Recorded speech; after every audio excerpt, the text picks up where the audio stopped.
नमस्कार, मी राहुल महाजन मधुर खानदेश मध्ये आपलं स्वागत आहे। आज जिल्हा परिषदेच्या मुख्य कार्यकारी अधिकारी श्रीमती करणवाल मॅडम यांच्या संकल्पनेतून जिल्हा परिषद आपल्या दारी ह्या कार्यक्रमाचे आयोजन झालं होतं आणि त्या कार्यक्रमामध्ये अनेक तक्रारींचा पाळा वाचलेला आहे।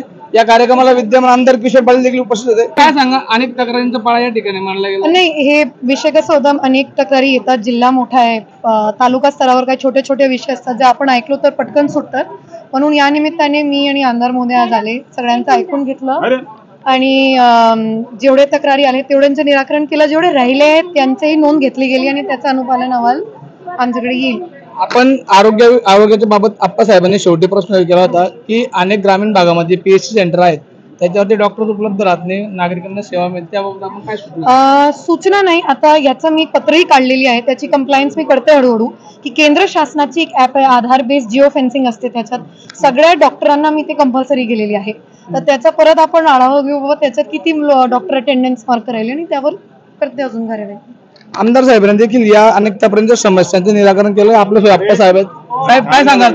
आपण अनेकांना सूचना दिल्या, ग्रामसेवकांना तंबी देखील दिली की आपण मार्गी लावायचं। मी पहिल्यांदा आपल्या जिल्हा परिषदेच्या सीओ मिनल करणवाल यांना मनापासून यांचे आभार मानतो, त्यांना धन्यवाद देतो की त्यांनी या जळगाव जिल्ह्यामध्ये एक अतिशय सुंदर असा पायंडा या ठिकाणी पाडला की ग्रामीण भागातली जनता आहे, अनेक लोक छोट्या छोट्या कामांसाठी वर्षानुवर्ष तक्रारी करतात, परंतु त्यांची दखल घेतली जात नाही।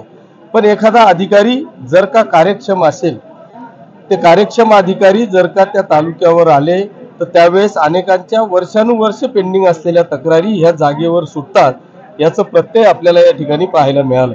त्याच्यामुळे निश्चितपणे एक चांगली सुरुवात मॅडमांनी केली, त्यांचे मी या मतदारसंघाच्या वतीने धन्यवाद व्यक्त करतो, आभार मानतो आणि खाली त्यांनी दिलेल्या ज्या सूचना आहेत त्या सगळ्या सूचनांचं पालन खालचे सर्व अधिकारी करून तात्काळ या सगळ्या समस्यांवर तोडगा काढतील अशी एक रास्ता अपेक्षा आहे। घरकुलच्या संदर्भात आपल्याला तक्रारी आल्या होत्या, तेव्हा आपण सूचना देखील दिल्या आहेत, आपण ग्रामसेवकांना काय कडक सूचना द्याल? नाही, मी पहिल्यांदा तर राज्य सरकारला पहिल्यांदा विनंती करणार आहे, याच्यामध्ये क्लिष्ट अशी एक गोष्ट झालेली आहे। पूर्वी असं होतं 5 वर्षापूर्वी की ग्रामसेवकांना अधिकार होता, जी जागा आहे ती जागा 8 नंबरला लावण्याचा अधिकार हा ग्रामसेवकांना होता, परंतु आता ह्या काही वर्षापासून हे सगळे अधिकार कलेक्टर आणि सीओंना दिले गेलेले आहेत।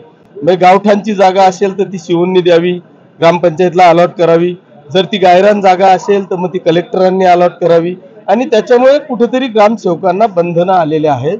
त्याच्यामुळे मी निश्चितपणे जरी ते बंधनं असते तरी मला वाटतं एका प्रकारे बरे आहेत, ते बंधनं येण्याची कारणं वेगळी होती की ग्रामपंचायत काही काळापूर्वी असा ठराव करायची आणि एखाद्या संस्था चालकालाच ती जागा देऊन टाकायची, त्याच्यामुळे आता त्याच्यावर पण थोडंसं निरीक्षण करणं गरजेचं होतं आणि म्हणून ते अधिकार जिल्हा परिषद सीओ आणि कलेक्टर यांना दिले गेले।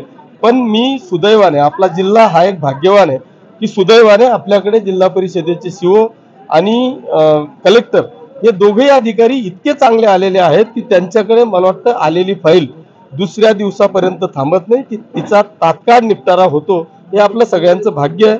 ही आता सुरुवात आहे, मला वाटतं एक चांगल्या पद्धतीचे निर्णय येणाऱ्या काळात होते।